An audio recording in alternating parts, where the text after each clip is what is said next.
السلام علیکم اسٹوڈنٹس، آج ہمارا جو اسلامیات کا ٹاپک ہے، جو چیپٹر ہم لوگ پڑھیں گے وہ پڑھیں گے حضرت ختیجہ رضی اللہ تعالیٰ عنہ۔ حضرت ختیجہ کے بارے میں پڑھیں گے۔ سب سے پہلے تعارف۔ حضرت ختیجہ کی ولادت قریش کے ایک معزز خاندان میں ہوئی۔ آپ رضی اللہ تعالیٰ عنہ کے والد محترم کا نام خویلد ہے۔ آپ رضی اللہ تعالیٰ عنہ نہایت نیک خاتون تھی۔ یہی وجہ تھی کہ قبول اسلام سے قبل ہی عرب میں طاہرہ یعنی پاک، طاہرہ کا مطلب ہے پاک کے لقب سے مشہور ہو گئی تھی۔ اس میں حضرت عائشہ کا سب سے پہلے بیٹا تھوڑا سا تعارف دیا گیا ہے کہ آپ حضرت عائشہ کی جو ہے وہ ولادت، جو ان کی پیدائش تھی وہ قریش خاندان کے ایک معزز خاندان میں ہوئی تھی، اور آپ رضی اللہ تعالیٰ عنہ کے والد محترم کا نام خویلد تھا، اور آپ جو تھی وہ بہت نیک خاتون تھی۔ یہی وجہ تھی کہ آپ کی نیکی کی وجہ سے جو تھے لوگوں نے جو تھے آپ کو لقب، یعنی لقب ہوتا ہے لوگوں کی طرف سے دیا ہوا نام، آپ رضی اللہ تعالیٰ عنہ کی نیکی کی وجہ سے، نیک خاتون ہونے کی وجہ سے انہیں پاک یعنی طاہرہ کا لقب دیا گیا، اور آپ رضی اللہ تعالیٰ عنہ اسی لقب سے جو تھی وہ مشہور ہوئی تھی، یعنی کہ دین اسلامی ان کے عرب سے قبل، یعنی کہ قبول اسلام سے قبل جو تھے عرب میں طاہرہ کے لقب سے مشہور ہوئی۔ کاروبار۔ حضرت ختیجہ کا قبول اسلام سے قبل یعنی کہ پہلے بڑے پیمانے پہ، یعنی کہ بہت ایک بڑے لیول پر جو تھا تجارتی کاروبار تھا۔ آپ صلی اللہ علیہ وسلم آپ رضی اللہ تعالیٰ عنہ لوگوں کو اپنا مال تجارت کے لیے دیتی تھی۔ اتنے بڑے کاروبار کے لیے آپ صلی اللہ علیہ وسلم کو آپ رضی اللہ تعالیٰ عنہ کو کسی ایسے شخص کی تلاش تھی جو کہ لین دین، یعنی کہ لینے دینے کے معاملے میں اور میں جو ہے وہ دیانتدار میں اپنی مثال آپ ہو۔ تو نبی صلی اللہ علیہ وسلم کی شہرت ان دنوں میں جب حضرت ختیجہ کاروبار کرتی تھی تو مکہ میں صادق اور امین، صادق کہتے ہیں سچا، امین امانت دار کے لقب سے عام تھی۔ آپ ختیجہ رضی اللہ عنہ جب تک آپ صلی اللہ علیہ وسلم کی شہرت ان تک پہنچی تو آپ نے نبی صلی اللہ علیہ وسلم سے کہلوایا کہ ان کا سامان تجارت لے کر جو ہے وہ شام جائیں،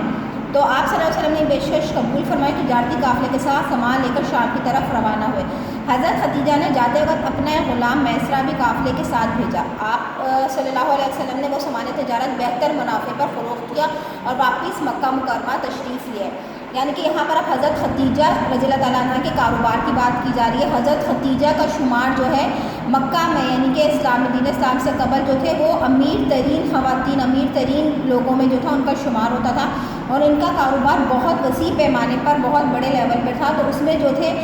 سامان تجارت کے لیے ایک ظاہر سی بات ہے ایک ملک سے دوسرے ملک میں جو ہے وہ جیسے شام، یمن، اس طریقے سے سامان تجارت جایا کرتے تھے۔ تو اتنے بڑے کاروبار کے لیے جو تھے وہ کسی نہ کسی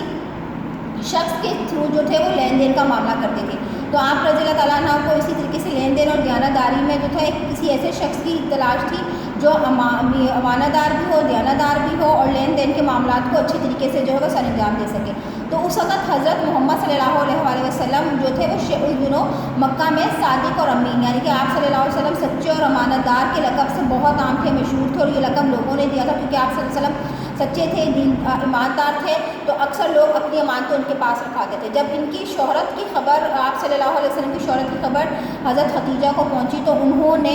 آپ صلی اللہ علیہ وسلم سے کہوایا کہ ان کا سامان تجارت جو ہے وہ خود لے جا سکتے ہیں ایک شہر سے دوسرے شہر۔ تو آپ صلی اللہ علیہ وسلم نے ان کی حامی پیشکش جو ہے وہ قبول کر لی۔ تو حضرت محمد صلی اللہ علیہ وسلم جو تھے باقاعدہ حضرت ختیجہ کا مال سامان تجارت کا جو سامان تھا ایک ملک سے دوسرے ملک لے کر جاتے تھے، اور ساتھ آپ اپنا خاص غلام جو تھے وہ میسرہ بھی جو تھے وہ آپ صلی اللہ علیہ وسلم کے ساتھ جو تھے ان کے ساتھ قافلے کے ساتھ روانہ کیا، وہ بھی ان کے ساتھ جو تھے ساتھ جاتے تھے مال سامان تجارت لے کے۔ اور آپ صلی اللہ علیہ وسلم نے سامان تجارت بہتر منافع میں، یعنی کہ بہت منافع میں جو تھا فروخت کی اور واپس مکہ تشریف لیا۔ جب آپ صلی اللہ علیہ وسلم کاروبار کا جو سامان تجارت واپس لے کر آئے تو اس کے بعد جو تھے حضرت ختیجہ جو تھی آپ صلی اللہ علیہ وسلم کے صادق اور امین جو لقب آپ صلی اللہ علیہ وسلم کو دیا تھا، اور اس کے علاوہ ان کی بہت سی خوبیوں کی جو تھی وہ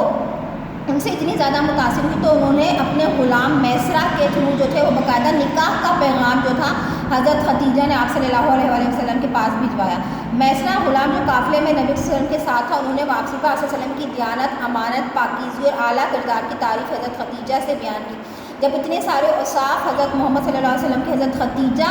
ان کے غلام، خاص غلام میسرہ نے، جیسا ان قافلے میں ان کے ساتھ ساتھ تھے، آپ صلی اللہ علیہ وسلم کے ساتھ ہوتے تھے، تو ان کی دیانتداری، امانت، پاکیزگی اور اعلیٰ کردار کی جب ان کی ساری خوبیاں ان کو جج کی، ان کو دیکھا تو ان کی بہت زیادہ تعریف حضرت ختیجہ سے بیان کی۔ تو آپ صلی اللہ علیہ وسلم تو حضرت ختیجہ ان کی انہیں خوبیوں سے بہت زیادہ متاثر ہوئی، تو انہوں نے آپ صلی اللہ علیہ وسلم نے جو پہلے ہی نبی صلی اللہ علیہ وسلم کے کردار، دیانت اور شرافت اور اخلاق کی تعریف سن چکی تھیں، تو غلام کی باتیں سن کر اور زیادہ متاثر ہوئی، اور کافی غور و خوض کے بعد، غور و خوض مطلب ہے کہ بہت زیادہ گہرائی سے سوچنے کے بعد، بہت زیادہ غور و فکر کرنے کے بعد، غور کا مطلب ہوتا ہے بیٹا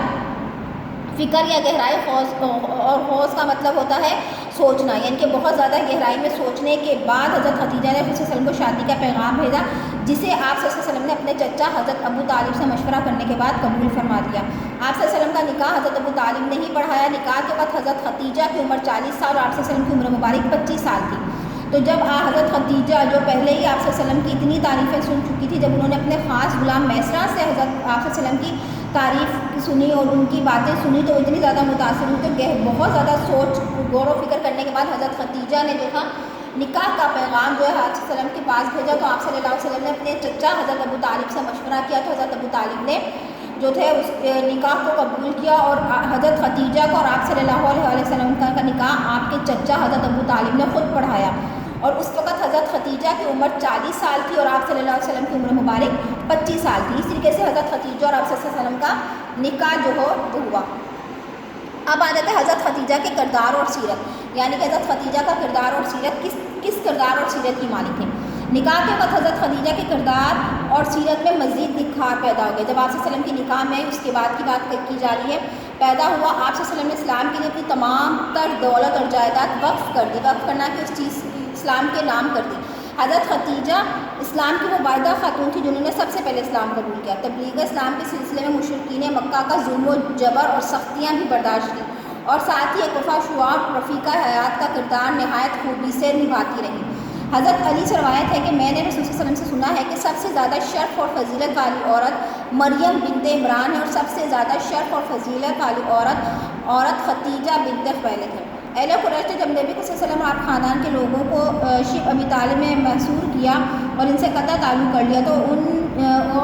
اس دوران ام المومنین حضرت ختیجہ نے نبی صلی اللہ علیہ وسلم کا بھرپور ساتھ دیا اور ہر قسم کی تکالیف برداشت کی۔ تو بیٹا اس حضرت ختیجہ رضی اللہ عنہا کے کردار اور سیرت کی بات آ رہی ہے۔ جب آپ صلی اللہ علیہ وسلم سے نکاح کے بعد حضرت ختیجہ کے کردار اور سیرت کی، تو وہ پہلے ہی بہت جو تھی وہ نیکی میں ایک بے مثال خاتون تھی، جس کی وجہ سے انہیں طاہرہ یعنی کہ پاک کا لقب دیا گیا۔ لیکن آپ صلی اللہ علیہ وسلم سے نکاح کے بعد اور دائرہ اسلام میں داخل ہونے کے بعد ان کے کردار اور سیرت میں مزید نکھار اور خوبصورتی پیدا ہونا شروع ہو گئی، اور وہ ظاہر سی بات ہے بہت امیر ترین خاتون تھی مکہ کی، تو انہوں نے اپنا سارا مال تجارہ جو تھا وہ دین اور اسلام کے نام کر دیا، اور اس طریقے سے ایک بہترین اعلیٰ خاتون ہونے کا جو ہے وہ شرف حاصل کیا، اور جنہوں نے اسلام سب سے پہلے دین اسلام قبول کیا۔ اور جب ظاہر سی بات ہے جب آپ صلی اللہ علیہ وسلم نے تبلیغ کا سلسلہ شروع کر دیا مکی دور میں، تو آپ جو تکالیف اور مصیبتیں، جبر و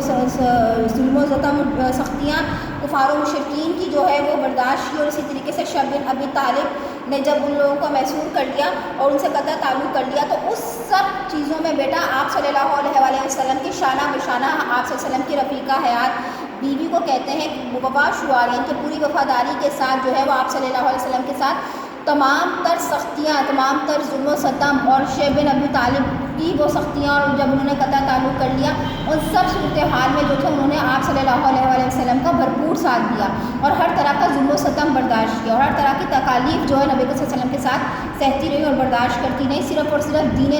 دین کی خاطر، رسول کی خاطر اور اللہ کی محبت کی خاطر۔ بطور رفیقہ حیات، رفیقہ حیات کہتے ہیں بیوی کو۔ حضرت ختیجہ کا ساتھ نبی صلی اللہ علیہ وسلم سے تقریباً 25 برس رہا،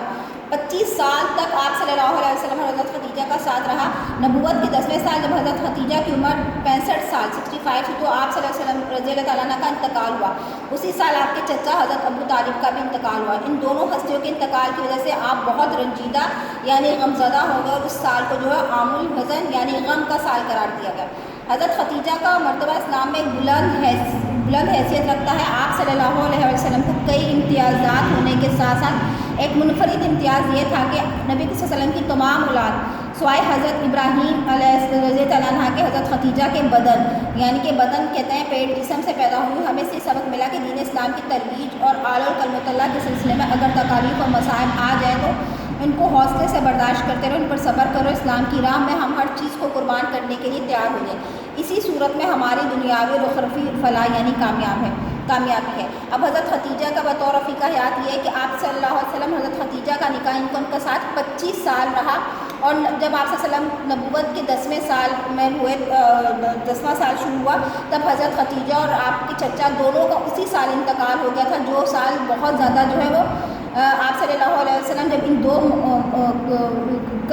ایسی ہستیاں جو آپ صلی اللہ علیہ وسلم کے بہت قریب تھیں اور بہت عزیز تھیں، جب وہ ایک سال ہی میں دونوں ایک ساتھ رخصت آگے پیچھے ہوئے تو آپ صلی اللہ علیہ وسلم بہت زیادہ رنجیدہ غمزدہ ہو گئے تھے۔ تو اسی سال کو ہمارے تاریخ اسلام میں عام الحزن یعنی غم کا سال قرار دیا جاتا ہے۔ اور حضرت خدیجہ کو بہت زیادہ خوبیوں سے نوازا گیا، بہت زیادہ ان کے اندر خوبیاں تھیں، لیکن ایک منفرد خوبی یہ تھی، ایک ایسا درجہ حضرت عائشہ کو خدیجہ کو ملا کہ نبی صلی اللہ علیہ وسلم کے نکاح میں آپ صلی اللہ علیہ وسلم کے تقریباً جو تھے وہ 11 ظالم مطہرات آتی ہیں، 11 بیویاں آتی ہیں، لیکن حضرت خدیجہ کو یہ شرف حاصل تھا کہ حضرت خدیجہ کے بدن سے جو تھے آپ صلی اللہ علیہ وسلم کی ساری اولادیں ہوئی۔ تو یہ ایک امتیاز اور ایک منفرد خوبی جو تھے حضرت خدیجہ کو ملی۔ آپ صلی اللہ علیہ وسلم کی چاروں بیٹیاں حضرت خدیجہ کے بدن سے پیدا ہوئی، دونوں بیٹے حضرت ابراہیم کو چھوڑ کر حضرت قاسم، حضرت کلثوم، حضرت زینب، حضرت فاطمہ رضی اللہ عنہ، یہ چار بیٹیاں اور ایک بیٹے، یہ دونوں کلثوم، حضرت زینب، حضرت رقیہ اور حضرت فاطمہ، یہ چاروں صاحبزادیاں حضرت خدیجہ کے بدن سے پیدا ہوئی۔ آپ صلی اللہ علیہ وسلم کی تمام اولادیں حضرت خدیجہ کے ہی بدن سے پیدا ہوئی۔ تو بیٹا اس چیپٹر کو پڑھنے کے بعد ہمیں یہ لیسن ملتا ہے کہ اسلام میں، دین اسلام میں کبھی بھی زندگی میں کبھی بھی کوئی تکالیف و مصائب و مصیبتیں آ جائیں تو ان کا جو مقابلہ ہے وہ حوصلے سے جو ہے وہ ہمیں برداشت کرنا پڑتا ہے۔ تکالیف و مصائب کو حوصلے سے جو ہے وہ برداشت کریں اور ان پر صبر کریں، اور اسلام کی راہ میں جو ہے وہ اپنی ہر چیز قربان کریں۔ جس طریقے سے حضرت خدیجہ جو امیر ترین خاتون تھی عرب کی، تو انہوں نے تمام جائیدادیں، تمام دولت جو تھے دین کے نام، دین کے لیے وقف کر دیا، آپ صلی اللہ علیہ وسلم کو اپنی ساری پراپرٹی دی۔ تو یہ تھا حضرت خدیجہ کا چیپٹر۔ اب اس حضرت خدیجہ کا چیپٹر کو اچھی طریقے سے پڑھنے کے بعد بیٹا آپ لوگوں نے پیج نمبر 105 پر ایکسرسائز دی ہوئی ہے، جو کہ جسٹ آپ کے چوز دا بیسٹ آنسر اور بلینکس ہیں، ان کو اچھے طریقے سے سالو کیجیے گا۔ شکریہ، اللہ حافظ۔